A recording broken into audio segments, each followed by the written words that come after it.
രാഹുലിന് നേരെ ചതിക്കളമൊരുക്കി കല്യാണിയും കിരണും.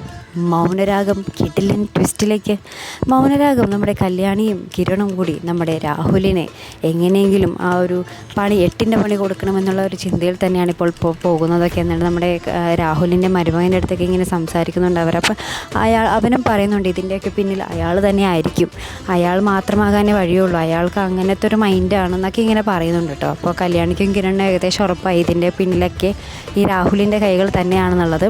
മറിച്ച് അപ്പുറത്ത് നമ്മുടെ വിക്രമും അച്ഛനും കൂടി ഇങ്ങനെ പ്ലാൻ ചെയ്ത് അവരിങ്ങനെ അവരുടെ വിചാരത്തിൽ നമ്മുടെ സോണിയുടെ കല്യാണം മുടങ്ങി എന്നുള്ളതാണ്. അപ്പോൾ അതിൻ്റെ ഒരു ആഘോഷത്തിൽ പായസമൊക്കെ വെച്ച് അവർ ആഘോഷിക്കുകയാണ്. എന്നിട്ട് പറയുന്നുണ്ട് ഇനിയും ആരെയും കെട്ടാൻ അനുവദിക്കരുതെന്നൊക്കെ ഇങ്ങനെ നമ്മുടെ കല്യാണിയുടെ അച്ഛൻ വിക്രത്തിൻ്റെ അടുത്ത് പറയുന്നുണ്ട് കേട്ടോ. പക്ഷേ അവരറിഞ്ഞിട്ടില്ല ഇവിടെ കല്യാണം കഴിഞ്ഞതും എല്ലാം മനോഹരമായിട്ട് അവസാനിച്ചതൊന്നും അവരറിഞ്ഞിട്ടില്ലതാണ്. ശേഷം നമ്മുടെ ആൽബിയും സോണിയും തമ്മിലിങ്ങനെ അവരുടെ ആ ഒരു ജീവിതത്തിലേക്ക് പുതിയ ജീവിതത്തിലേക്ക് കടക്കുന്ന രംഗങ്ങൾ തന്നെയാണ് നമുക്ക് പ്രൊമോയിൽ കാണുവാൻ സാധിക്കുന്നത്.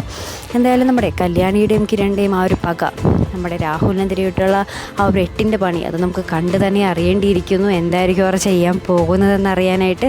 അപ്പോൾ എന്തായാലും അത്രയും ക്രൂരനായിട്ടുള്ള ആ ഒരു ചതിയന് ഈ ചെറിയ പണിയൊന്നും കൊടുത്താൽ പോരാ, നല്ല 8ൻ്റെ പണി തന്നെ വേണം. അപ്പോൾ അതിനൊക്കെയായിട്ട് നമുക്ക് കാത്തിരുന്ന് കാണാം. അപ്പോൾ ഇതുപോലെ പ്രൊമോ റിവ്യൂസിനും എപ്പിസോഡ് റിവ്യൂസിനുമൊക്കെ നിങ്ങൾ മറക്കാതെ ചാനൽ സബ്സ്ക്രൈബ് ചെയ്യുക. അടുത്തൊരു വീഡിയോയുമായി വരുന്നത് വരേക്കും ബൈ.